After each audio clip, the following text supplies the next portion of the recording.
Mana, Yeah. yes. I imagine you know it better than most anybody. Well, could you give us some tips on practicing that principle? Okay. Like putting it into your life?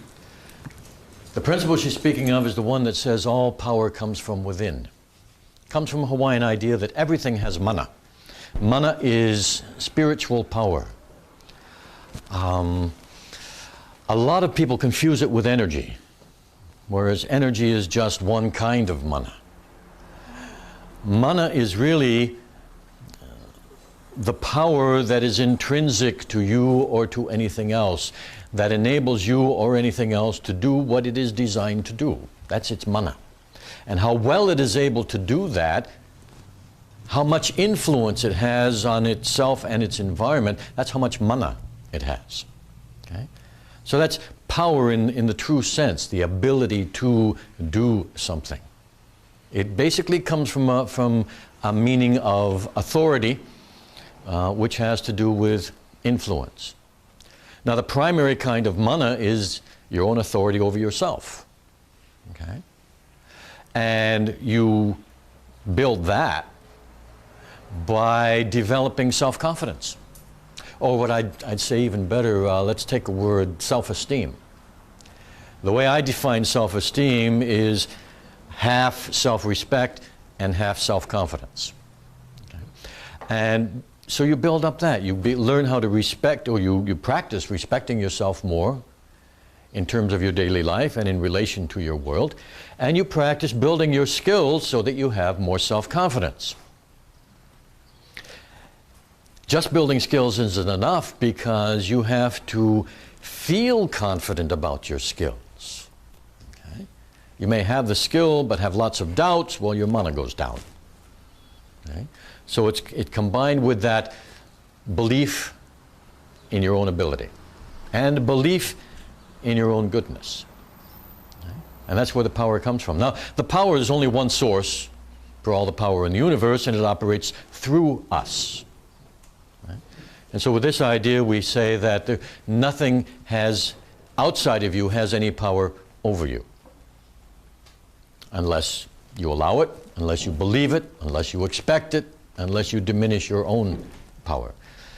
Unfortunately, in a lot of the world today, people are taught to diminish their own power, not to believe in themselves, not even to believe in the source that they may be connected to. And so a lot of people have low self-esteem, lack of self-confidence, and this is probably, from one point of view, one of the major reasons for all the problems that we have in the world.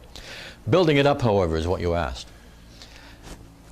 The more you build your self-respect, the more you build your self-confidence, belief in your ability to do what is right for you, the easier it is for you then to reach out and help others build theirs. Now, this is actually extending your mana. There's lots of ways to extend mana, extend influence. But one of the ways that's taught from the basic knowledge as being the ideal is you extend it through aloha. You extend it through love. Through loving, through caring, through helping. Because your power, your spiritual power increases the more you help others increase theirs. There's a lot of false power going around. False power is power that's based on fear. Okay? And people try to have power by control. If they can control themselves, or they can control life, control other people, they think they have power. All they have is people around them acting out of fear. Okay? So it's a very false kind of power. It's not real authority. And it only lasts as long as the people are afraid of them. Once the people begin to realize more and more of their own source, more and more of their own authority, the fear disappears, and the power that that person thought they had is gone, just like that.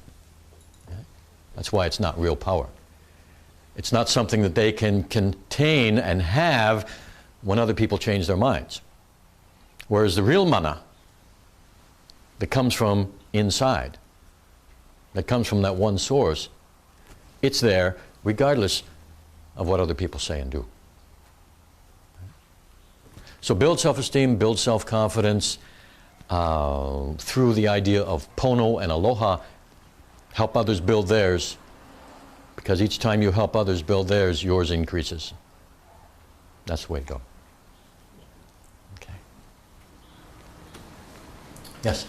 Serge, along those same lines, maybe you could elaborate a little bit on how Huna correlates to a lot of the mind-body healing techniques and things that are so popular today.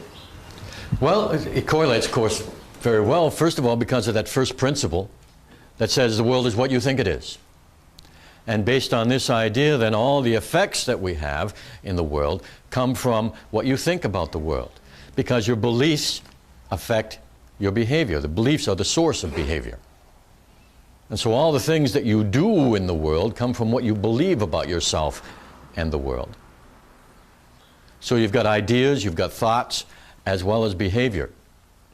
And the body is the behavior part, the mind is the thinking part. If you change your thinking, you will change your behavior.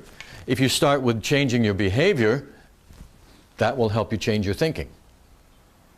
Okay? So they both go back and forth. Okay?